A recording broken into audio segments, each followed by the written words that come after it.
Okay, men, for such a time as the militia, for such a time as this. Now, I'm filming this video in front of diapers while I'm eating chocolate chip cookies, and that's for a reason, and we'll get to that in a minute. All right, but the militia, for such a time as this impeachment. All right, now I don't care what you think about the impeachment, what you think about President Trump. Let's ignore all that for just a minute. Let's just talk about how the militia could relate to this situation. We have, I believe it's 219 representatives, congressmen, can vote for articles of impeachment. And I'll kick it up to the Senate, where 51 senators can basically convict the president of whatever they're impeaching him for. And they completely undo an election. Completely undo an election. With another election coming up shortly. In like a year. We're a year away from an election, and they're going to try to undo the last election. All right, so forget about Trump for just a minute. Let's think about this.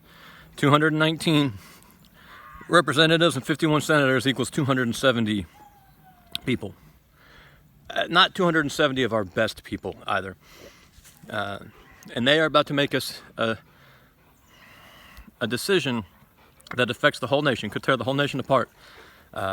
This is a critical moment in our history, but we've had a lot of those lately, and I know everyone's getting sick of hearing that because we say it so much, but it's true. And this decision could have zero consequences for most of them. The vast majority of these 219 congresspeople, probably live in districts that are safe. That is going to reward them for this, I think, very irresponsible and dangerous decision. But we're not talking about that. These 51 senators, most of them are going to come from states where the same thing is true. There is no backstop for this. There is no consequences. There's no counterbalance. And this moment, more than anything in quite some time, to me, illustrates the need for the militia. The need for the American man to realize that he is responsible for the safety and security and peace and prosperity of his family and his community. And those yahoos in Washington, D.C. were sent there by him to make it easier for him, not harder. He needs to understand, maybe you don't like that word militia. I've talked to people who when I say everything but the word militia, they clap and they agree with everything I say, and then they hear the M word and they freak out. But our founders wrote into the Constitution, what was it, Article 1, Section 8, Clause 15 and 16? About the militia, how we need the militia. It's in our Second Amendment. Our Second Amendment is not about guns. It's about needing the militia being necessary for a free state. We cannot have a free state if we don't have the militia to counterbalance the oppressive, overpowering power of the federal government. The states can't do it. They've proven that. That's why all of our driver's license are part of this national ID system. That's why all of our road driving laws are the same. Our child support, I'm going to talk about this in just a minute. I filmed this once, and I had 2 of these. I realized I had to redo it, so I went and got myself 3 more. I'm not entirely sure if I didn't refilm it just so I could eat more cookies. I have no idea if you guys could just see these. They're really good, though. All right. Let's talk about it now. Let's talk about the diapers and the cookies. I have a really good life. I go to bed every night content. I mean, there's things I'd like to have a nicer truck. I'd like to have more land. I wish I was, I'm not like completely, but every night I go to bed happy with the life I lead. We're poor as dirt, but that's my fault. Those were choices I made. Despite that, we have the life I would choose. I mean, it might look a little different on the outside, but it would be largely the same. It's a good life. Lots of babies. Homemade chocolate chip cookies. I don't want to risk that. And that's what the militia allowed. It insulated men from risking losing their life, everything they've worked for, because they stood up for freedom. Oh, the militia stood up. Oh, this was part of the militia. It gives some cover. Now, we shouldn't need that cover. That is an indictment of our character that we need that cover, but we need it. And our government needs to fear us. They need to fear us, and they don't fear us. We fear them. Look at that. That's what I'm talking about right now. I don't want to lose my nice life. I don't want to lose my babies and my cookies. I fear the government. The militia reverses that, and they fear us. And then they don't do things like try to get 270 people to dictate the course of the entire nation and undo an entire election. When I'm not going to go political. For such a time as this, if you know your Bible, you know that in the book of Esther in the Old Testament, I'm not going to get too religious on you, but we got to talk about this for just a second. Esther was this Jew. I'm not sure. She was of the tribe of Judah, right as they were becoming known as Jews. When that Jewish identity came into, largely through her actions, she helped form the Jewish identity.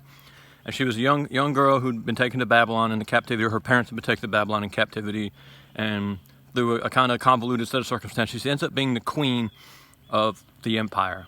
And I think it was the Babylonian Empire, but don't quote me on that. And there's this evil, wicked guy named Haman, and he's trying to kill all the Jews. And Esther's uncle comes to her and says, "You got to do something." She's like, "I can't. I'm going to die." And he says, and it's not a direct quote, but how do you not know that you did not come into the kingdom for such a time as this? And she says, "Oh my gosh, you're right." And she goes and does something, and she saves the Jews. And you know the story. But that's where the phrase "for such a time as this" comes. This impeachment is for such a time. For such a time as this impeachment, it works. Our way of life is, our governmental system is under attack. Whatever you think of President Trump, this Ukrainian phone call did not rise to the level of high crimes and misdemeanors. We're not going to get into all that right now. That's probably a different video. This is just about the militia and why the militia would be so valuable in this situation. And if there was an active militia fulfilling its constitutional duty, these snakes, let's assume they're good people. They're all honorable people. I'll give my Mark Antony speech from Julius Caesar. They are all honorable people. They would think twice about this if there was a militia organized and stood up. And there is not, and so they feel like they have free reign to do whatever they want. And the truth of the matter is, like I said, I'll probably die here, my life largely unaltered, probably at a decent old age. I don't have too many health problems. I lead a decently healthy lifestyle, except for my chocolate chip cookies. But those diapers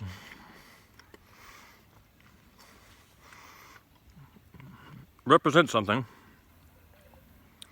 There's children that fill those diapers, and they probably don't have the opportunity that I have to die at peace, living a life in obedience to their God, unmolested by tyrannies and evil. And that's what I desperately want to change. There's people in our community who say it's too late, it can't be saved, and I agree that it probably can't be, or that we probably won't save it. We could save it. There's enough of us. It wouldn't take too many tens of thousands of men, and we have tens of thousands of men in our community. It would not take too many tens of thousands of men to stand up and say no. You got to find some other way, and it would happen. It would happen. Just imagine the shock if 10,000 men with rifles showed up and said, "I'm sorry, this is wrong, and you're not doing it. Change." They would change. They would hem and haw about it. They would act like it was their idea all along. They would pretend like that those 10,000 men didn't change anything, but they would, drastically. 10,000 men with rifles in one place at one time changes everything. Everything. Yes, they could, drop 2 or 3 bombs and solve the whole problem, but then that causes whole new problems. Those 10,000 men are an almost insurmountable obstacle to tyranny, to the status quo. And we have those 10,000 men. We have them. We just have to organize them and convince them of their responsibilities and show them the path forward. That's what men need. They need to be shown the path. You don't have to guarantee them success. You don't have to guarantee them safety. You have to show them a path, and you have to explain to them why they're not bad men for taking that path. That's what we all want. We want to be good men. We're rightfully, we are rightfully scared of being bad men. We should be scared of being bad men. But we have allowed other people to define that for us. And we have to start defining it for ourselves again. And that is what the militia is about. That's what the militia is. Men deciding what's right and ensuring that it happens. And it means training. It means having a rifle. It means at least giving voice to the idea that you will use that rifle in a cause. And then we could change everything. It's going to happen. Here's the other thing. It's going to happen at some point. We know this. There's not a person in America who doesn't think there's not turmoil coming, or there's not trouble coming. The question is, will we be strong when it happens? Because if we're strong, it won't actually happen. If we're prepared for it, it won't happen, but we're not preparing for it. I've gone too long, men. But this situation demonstrates once again the desperate need we have in this nation. If we're going to save our way of life, if we're going to save our government, the greatest government that's ever been, if we're going to save it, we've got to stand the militia back up. Men, we appreciate you. Thank you.